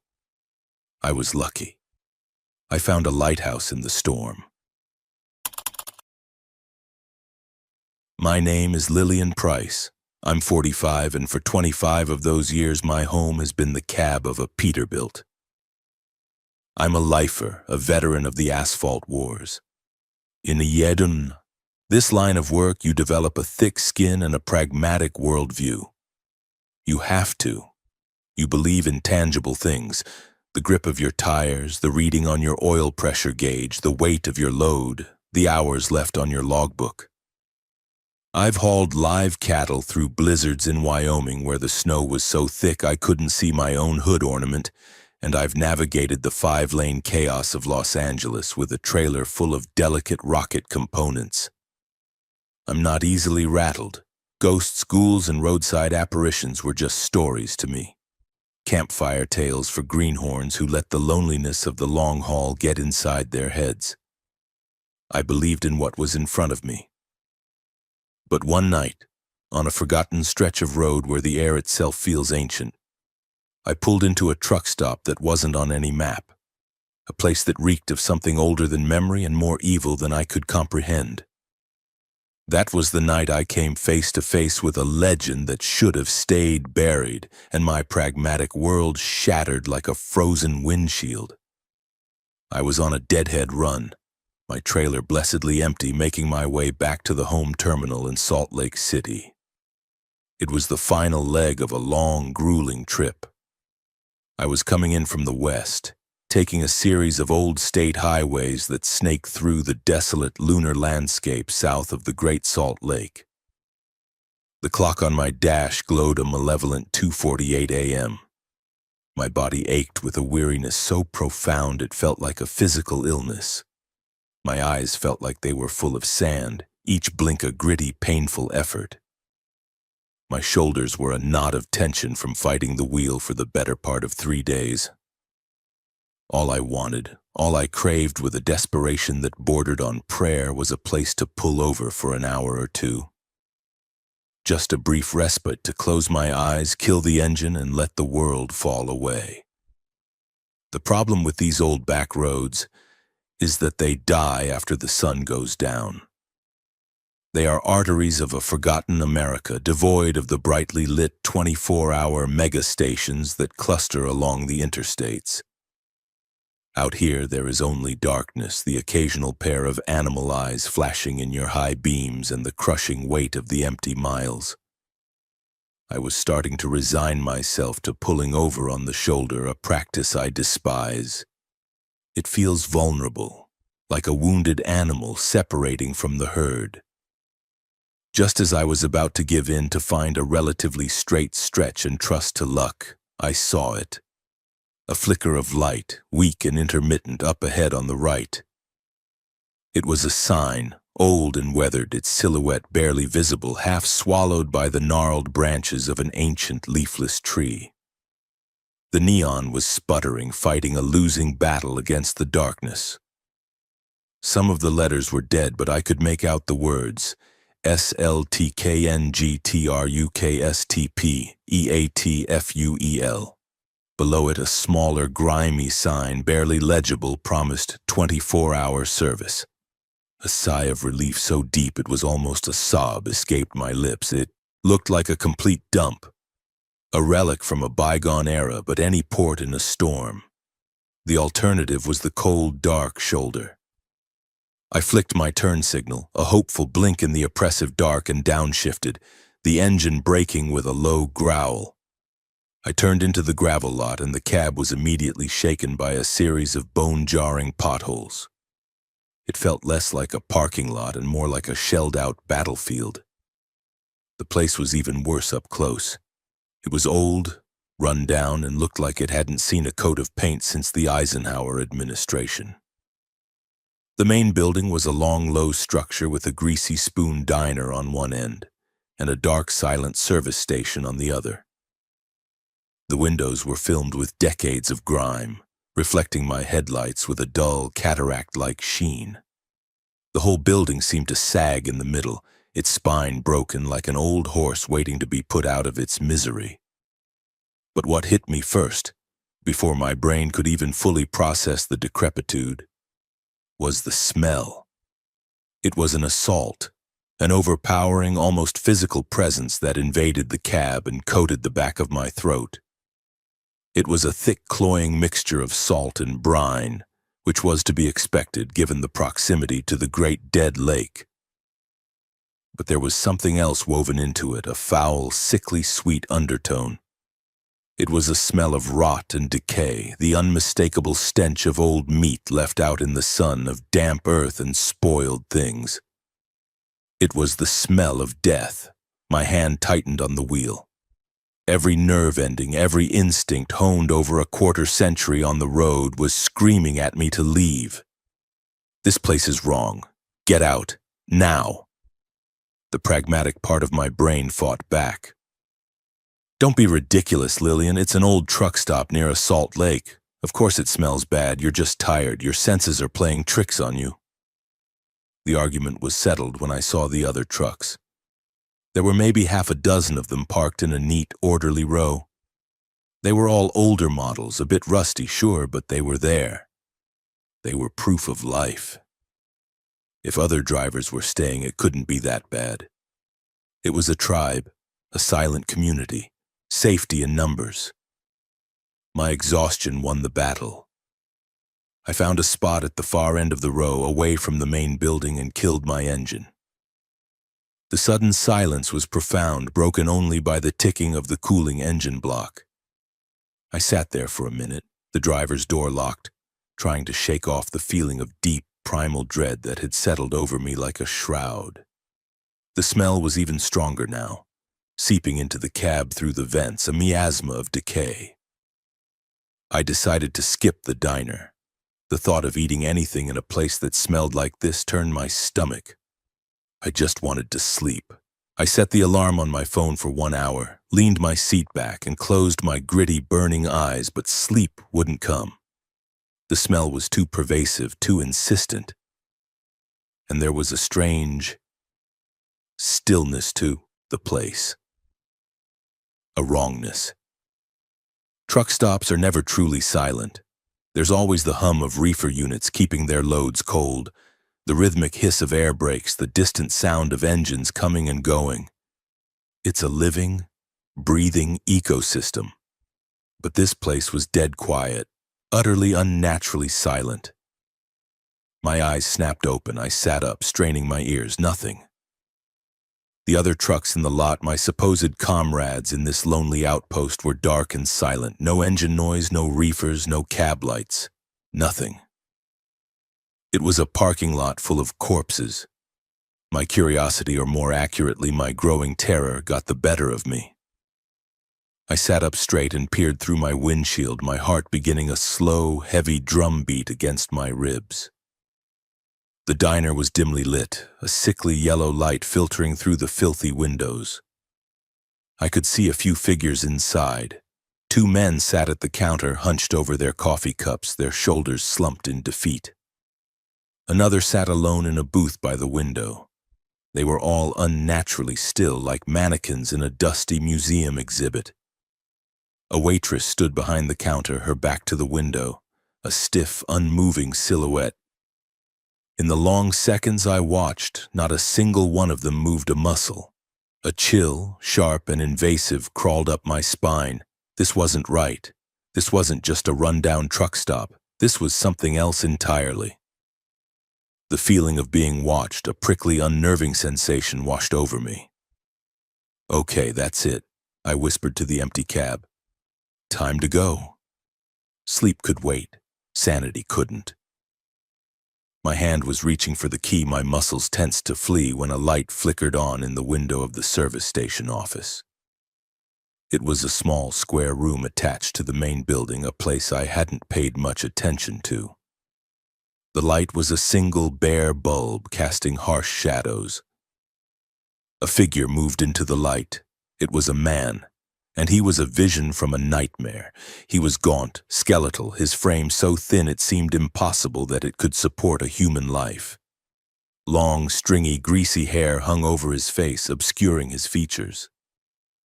He was wearing ragged, filthy clothes that looked like they were 100 years old, torn and stained with dirt and something darker.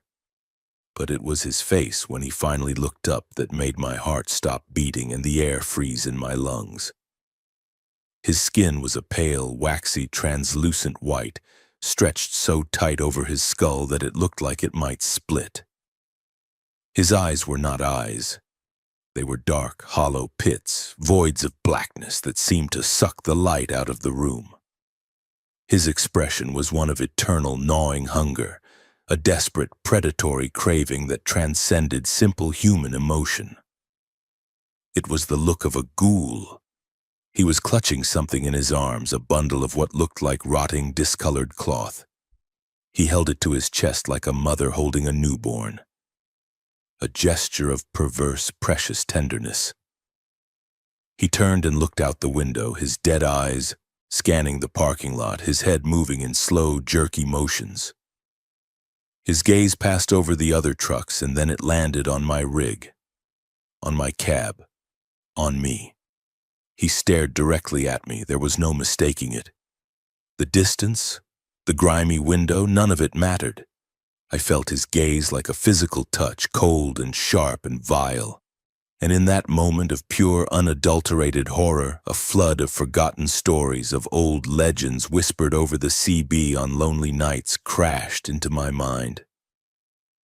The story of Jean-Baptiste. The name was a curse on the lips of old-time local drivers, a boogeyman to scare the new blood. He was a real person, a grave robber in Salt Lake City back in the 1860s. A man so depraved he desecrated hundreds of graves, not for the money but for the thrill of it, stealing the clothes and valuables from the dead. When they caught him, they didn't hang him. The good, God-fearing people of the territory devised a punishment they thought was worse, a fate befitting a ghoul. They tattooed grave robber on his forehead, branded him like cattle, and exiled him to Antelope Island in the middle of the Great Salt Lake, leaving him to die of starvation and exposure, alone with the brine shrimp and the silence. The legend says he didn't stay dead. They say his ghost, consumed by the same ghoulish greed that drove him in life, still haunts the shores, forever searching for the graves he can no longer plunder, his spirit eternally hungry. And he was staring right at me. His mouth opened, a black silent hole in his skeletal face. No sound came out, but a scream, high and thin and full of agony, seemed to echo directly inside my skull. He raised a bony, dirt-caked hand, the nails long and yellowed, and pressed it against the glass of his window. The gesture was clear. He was trying to reach me. He was coming for me. That's what broke my paralysis. A strangled cry, half scream, half sob, tore from my throat. I lunged for the key, my shaking hand barely able to fit it into the ignition. I twisted it hard. The engine, my beautiful, reliable, life-saving Cummins, roared to life, its thunderous growl shattering the dead silence of the lot like a holy, avenging angel. I didn't bother with reverse. There was no time. I cranked the wheel hard to the left, stomped on the accelerator with all my might, and drove right over the concrete curb that separated the parking spaces. The front axle screamed in protest, and my empty trailer bounced violently, the landing gear groaning as it slammed back down on the gravel. I didn't care if I tore the whole rig apart, I just had to get out. As I swerved wildly towards the exit, my headlights swept across the other trucks parked in the lot. And in that flash of brilliant, revealing light, I saw the truth. They weren't just old. They were ancient rust bucket relics from the 1940s and 50s, their paint peeled away, their bodies eaten through with rust. Their tires were flat and rotted, their windows shattered, or missing entirely. They were derelicts, graveyard junk, hollowed-out husks. They weren't working trucks. They were coffins on wheels. I hit the highway, my foot welded to the floor, my heart threatening to explode out of my chest. I didn't look back. I didn't dare. I drove for miles, the speedometer needle quivering far past the legal limit.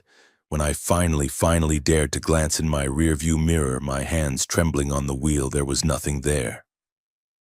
No sputtering neon sign, no sagging building, no lot full of dead trucks.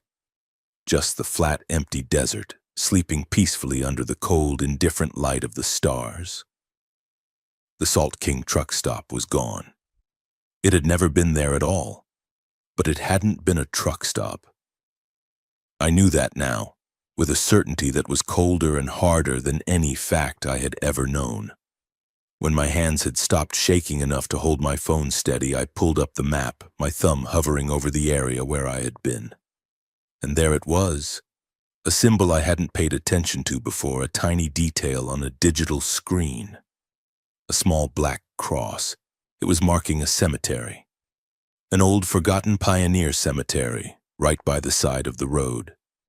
The final resting place for families who had tried to tame this desolate land and failed.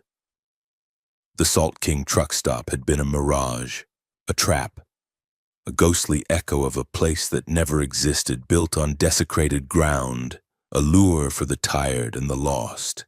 The other truckers I had seen, the silent figures in the diner, the derelict rigs in the lot.